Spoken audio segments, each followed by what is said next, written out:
So இப்போ எங்கே வந்திருக்கணும் கரெக்டாக நம்ம ஏர்போர்ட் முன்னாடி நிற்கிறோம். ஏன்னா இப்போ நம்ம சென்னை போகிறோம். ஸோ ஃபஸ்ட்டு ஃப்ளைட்டு போவோம். இப்போ டெர்மினல் மேலே நிற்கிறேன், சத்ரபதி சிவாஜி டெர்மினல். ஸோ உள்ளே போய் நம்ம பார்க்கலாம்.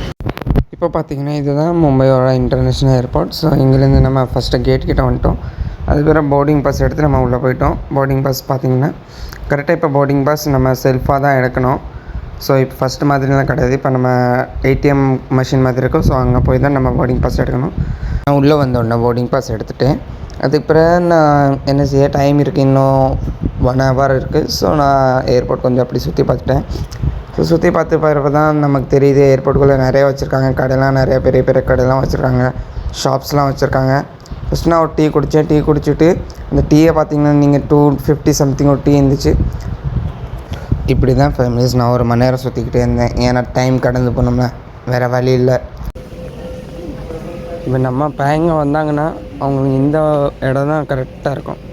நீங்கள் பாருங்கள், பியர் ஷாப்பு பாண்டிச்சேரி போகிறோம், 4 பீர் அடிக்கிறோம். ஏர்போர்ட்டில் வச்சுருக்காங்க. இப்போ நம்ம கரெக்டாக ப்ளேனுக்குள்ளே என்ட்ரன்ஸ் ஆக போகிறோம். ஏன்னா இப்போ ஃபஸ்ட் ஃப்ளோரில் இருக்கும், அதனால தான் டைரெக்டாக ப்ளேனுக்குள்ளே தான் போகணும். நம்ம கிரவுண்ட் ஃப்ளோர்லேருந்து நம்ம ஒரு பஸ் வரும். அந்த பஸ்ஸில் உட்காந்து நம்ம கரெக்டாக ப்ளேன் கிட்டே போகணும்.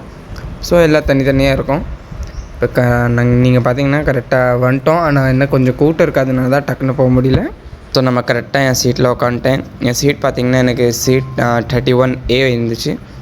ஸோ நான் சீட்டில் உட்காந்த பிறகு ஸோ நம்ம ப்ளேன் டேக் ஆஃப் ஆகிடுச்சு. டேக் ஆஃப் ஆன பிறகு தான் நான் பார்த்தேன். ஏன்னா நம்ம ப்ளேன் கரெக்டாக 6:25 தான் இருந்துச்சு. அதுக்கு பிறகு காலையில் ஆகிடுச்சு. காலையில் வியூ பார்த்திங்கன்னா எப்படி இருக்குது. இது பகலில் தான் பார்க்க முடியும், ராத்திரி டைமில் பார்க்க முடியும். நான் நிறைய வாட்டி வந்திருக்கேன், எப்போலாம் ராத்திரியில் தான் வந்திருக்கேன், பகலில் வரைய முடியல. ஸோ இப்போ ஃபஸ்ட் டைம் தான் நான் பகலில் வந்ததுனால உங்களுக்கு ஃபுல்லாக காமிச்சிருக்கேன். இன்னும் உங்களுக்கு ஒன்று காமிக்க போகிறேன். ஸோ இது பாருங்கள். ஸோ இதுதான் ஃபேமிலிஸ் உங்களுக்கு காமிக்கணும்னு ரொம்ப டைமாக வெயிட் பண்ணிட்டு இருந்தேன். இப்போ இது பார்த்திங்கன்னா மெத்த மாதிரி இருக்குது. நான் நினச்சேன் சரி இங்கே இறங்கி கொஞ்சம் விளாண்டு வருவோம். ஆனால் நம்மளால் முடியல. இந்த வீடியோ தான் நீங்கள் ஃபுல்லாக பாருங்கள். இது நல்லா என்ஜாய் பண்ணுங்கள். ஏன்னா இந்த மாதிரி எனக்கு ஃபஸ்ட் டைம் தான் கிடச்சிருக்கு, அதனால தான் உங்களுக்கு ஃபுல்லாக காமிச்சிருக்கேன். இப்போ நீங்கள் இந்த வீடியோ ஃபுல்லாக என்ஜாய் பண்ணி பாருங்கள்.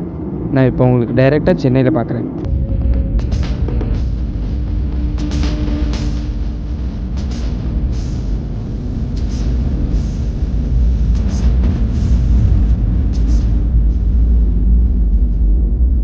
பார்த்தீங்கன்னா இதுதான் சென்னை ஏர்போர்ட். ஸோ இந்த ஏர்போர்ட்டை நல்லா பண்ணியிருக்காங்க, பார்க்கறதுக்கு நல்லா இருக்குது, நல்லா க்ளீனாக வச்சுருக்காங்க. ஸோ நம்ம நெக்ஸ்ட்டு வெளியே போய் தான் பார்க்கணும் என்ன வெஹிக்கிள் இருக்குது, எது வச்சு நம்ம வீட்டுக்கு போகிறோம். இந்த ஸ்டெச்சு பார்த்தோன்னே நமக்கு கண்டுபிடிச்சிடலாம் நம்ம தமிழ்நாட்டுக்குள்ளே வந்தாச்சுன்னு. ஸோ பார்ப்போம் நெக்ஸ்ட் வீடியோவில். அப்போ வரைக்கும் பாய்.